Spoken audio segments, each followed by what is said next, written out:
የመዳም ቅመሞች ጥንቃቄ የምታደርጉባቸው አብራችሁ የሚሰሩ ዜጋዎች ልጥቀስላችሁ። አሁን የሚጠቅሱላችሁ ዜጋዎች በጣም በክፉ መንፈስ የታወቁ ናቸው። ከመዳብሽ እንዳትስማሚ ሊሆን ይችላል፣ ህመምተኛ እንድትሆኚ ሊሆን ይችላል፣ ከስራ ቦታ ያን የምትሰሪበት ቦታ አብረሽ ካለሽ አንቺ ወጥተሽ እንድትሄጂ ሊሆን ይችላል። ብቻ እነሱ እንኳን እናንተን አሰሮቻቸውን ያሽከረክራሉ። አሰሮቻቸው ራሱ እነዚህን ዜጋዎች በደንብ አስጠነቅቆ ያውቃሉ፣ ክፉ መንፈስ እንደሚሰሩ ማለት ነው። ይሄን የሚነግራችሁ እነዚህ ዜጋዎች የሚጠቅስላችሁ አንደኛውም ኢትዮጵያም አለበት። በደንብ ጥንቃቄ እንድታደርጉ ነው።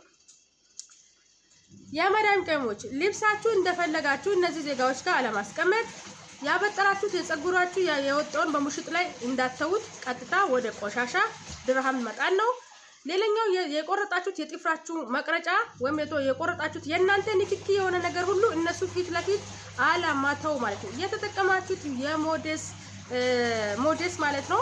እሱንም ቀጥታ ወደ ቆሻሻ ዝባላ ጣሉ ማለት ነው። እነሱ ፊት ለፊት እናንተ የነካካችሁት ነገር በጭራሽ እንዳታስቀምጡ። በሐቂቃው አንድ ሁለት የምትጣሉ ከሆነ ማለት ነው።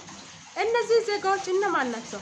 አንደኛ ኢንዶኔዚያ፣ ሁለተኛ ፊሊፒን፣ ሶስተኛ ኡጋንዳ፣ አራተኛ ናይጄሪያ፣ አምስተኛ ኬንያ፣ ስድስተኛ ኢትዮጵያ።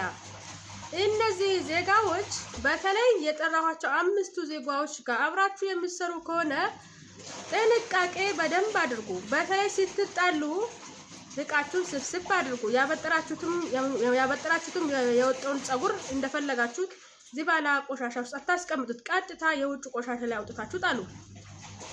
ስለዚህ አንዳንድ ነገር ይመጣብኛል ማለት ነው። እኔ የሚሰራው ከእንደዚህ ዜጋ ነው።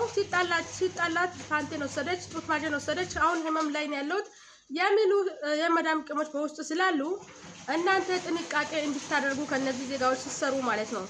ስለዚህ አንደኛ በአንድ አላህ መወከልና ዝክር በማድረግና ሰላት በመስገድ እናሸንፋቸዋለን ኢንሻአላሁ ተዓላ ባላ ቁዋ። ሁለተኛ ደግሞ ራሳችንን ጥንቃቄ በማድረግ ማለት ነው። ወዳችኋለሁ። አሰላሙ አለይኩም።